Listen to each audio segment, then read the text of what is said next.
నమస్తే, welcome back to IT media. నేను మీ ఝాన్సీ.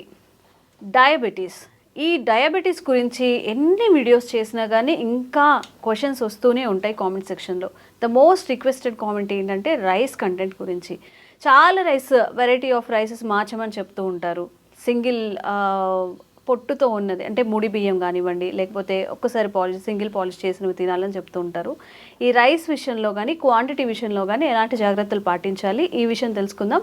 ప్రస్తుతం మనం జనరల్ ఫిజిషియన్ రామకృష్ణ గారితో ఉన్నాము. నమస్తే సార్. సార్, అయితే డయాబెటీస్ అనేది ఇప్పుడు జనరల్గా 100లో 90 మెంబర్స్కి వస్తుంది.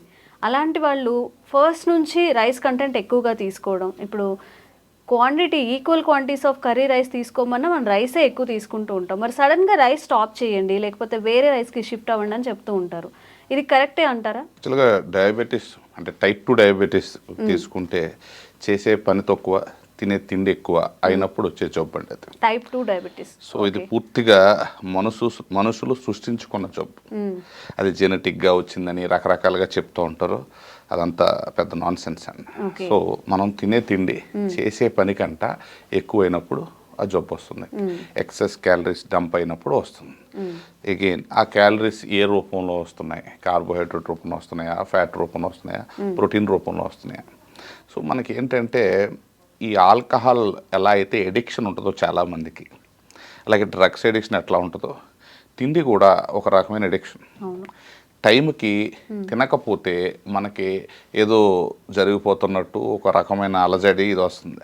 అంటే ఏంటంటే మన బ్రెయిన్ ఆ తిండికి లొంగిపోయినప్పుడు ఇటువంటి సిమ్టమ్స్ వస్తుంటాయి. సో ఈ తిండికి ఎడిక్ట్ అయిపోవడం వల్ల మనకి ఏమవుతుందంటే మోతాదుకు మించి ఎక్కువ వెళ్ళిపోతూ ఉంటాం.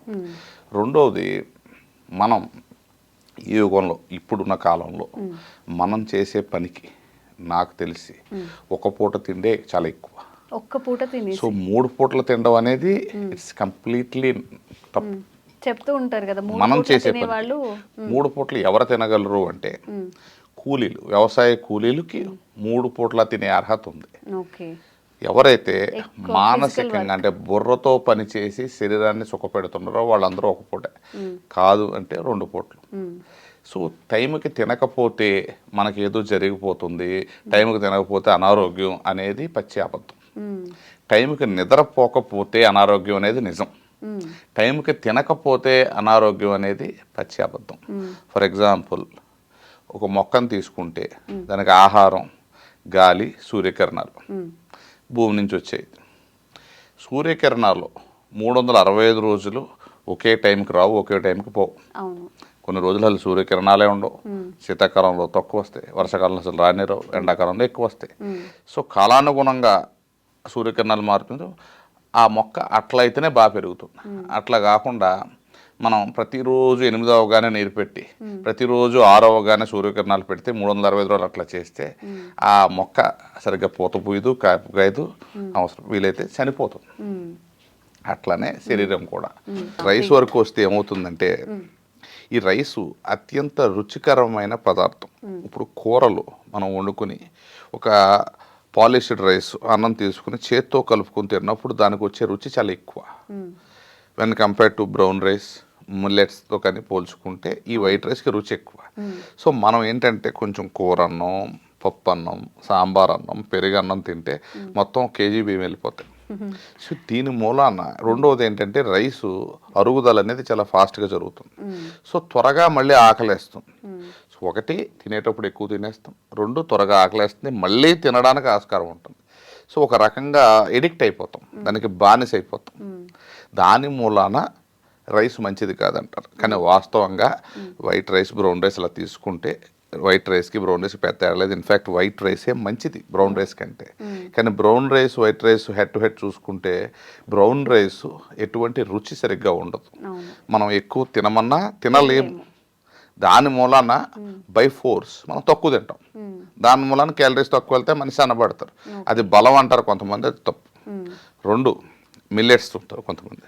మిల్లెట్స్ నాకు తెలిసి ఒక గేదెకి పచ్చగడ్డి, ఎండుగడ్డి చూస్తే పచ్చగడ్డి చాలా పౌష్టికమైనది, ఎండుగడ్డి పౌష్టికమైనది కాదు. కానీ ఎండుగడ్డి అలా నెవరేస్తూ ఉంటుంది గేదె.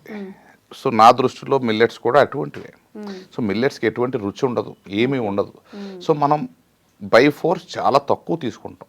టోటల్ క్యాలరీస్ ఒక మనిషిని రైస్ పెట్టి మిల్లెట్స్ పెట్టి అన్నీ చూసుకుంటే రైస్ తిన్నవాడు ఎక్కువ క్యాలరీస్ వెళ్ళిపోతాయి, మిల్లెట్స్ తిన్నవాడు తక్కువ క్యాలరీస్ వెళ్తాయి.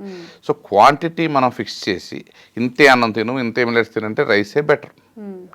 కానీ రైస్తో ప్రాబ్లం ఏంటంటే త్వరగా డైజెస్ట్ అయిపోతుంది, అందులో ఫైబర్, ఈ మిల్లెట్స్లో ఎక్కువ ఫైబర్ ఉంటుంది, ఇందులో తక్కువ ఉంటుంది. సో డైజెస్ట్ అయిపోయి త్వరగా తినేటట్టు మళ్ళీ చేస్తుంది, రెండు రుచి ఎక్కువ వస్తుంది, ఎక్కువ తినేటట్టు ఆస్కారం ఉంటుంది. సో అంతేగాని రైస్ని ఏమాత్రం తీసి పడేసేది. ఇన్ఫ్యాక్ట్ జిమ్కి వెళ్ళేవాళ్ళు రోటీ కంటే రైస్ తింటేనే త్వరగా సన్నబడతారు, ప్రొవైడెడ్ క్వాంటిటీ ఫిక్స్ చేస్తే.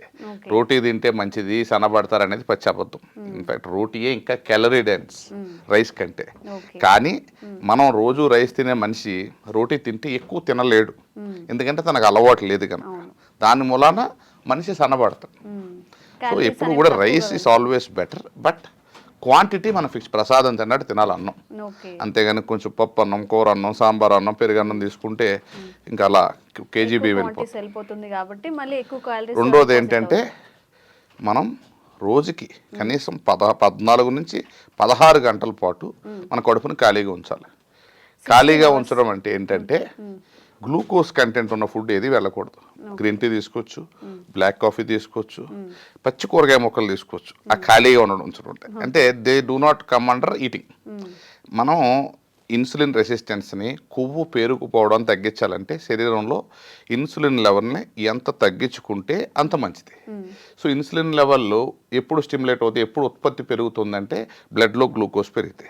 సో బ్లడ్లో గ్లూకోజ్ పెరగడానికి ఆస్కారం ఉన్న ఏ ఫుడ్ తీసుకుంటే అది ఉపవాసం అనకూడదు. సో సైంటిఫిక్గా మాట్లాడితే ఉపవాసం అంటే ఏంటంటే ఏ ఆహారం అయితే ఇన్సులిన్ లెవెల్ని ఉత్పత్తి పెంచడానికి అవకాశం ఉంటుందో అటువంటి ఆహారం మనం తీసుకోకపోవడమే ఉపవాసం. సో మంచినీళ్ళు తీసుకున్నా అది ఉపవాసమే. తర్వాత green tea, black coffee, vegetable, పచ్చికూరగాయ మొక్కలు ఇవన్నీ తీసుకోవచ్చు ఉపవాసం. కానీ ఏం తీసుకోకూడదు, అన్నం తినకూడదు, పండు తినకూడదు, సో గ్లూకోజ్ కంటెంట్ ఉన్నవి ఏవి తినకూడదు. సో అలా 14 నుంచి 16 గంటలు మన బాడీ కడుపుని ఖాళీగా ఉంచితే మనం ఏమవుతుందంటే చాలా బ్యాలెన్సింగ్ యాక్ట్స్ జరిగిపోతాయి, ఇన్సులిన్ లెవెల్స్ పడిపోతాయి. సో ఇన్సులిన్ లెవెల్ తగ్గితే మనకేమవుతుందంటే ఇన్సులిన్ అనేది ప్రో ఏజింగ్. ఇన్సులిన్ ఎంత ఎక్కువ ఉంటే మనం అంత త్వరగా వయసు పైబడిపోవడానికి అవకాశం ఉంటుంది.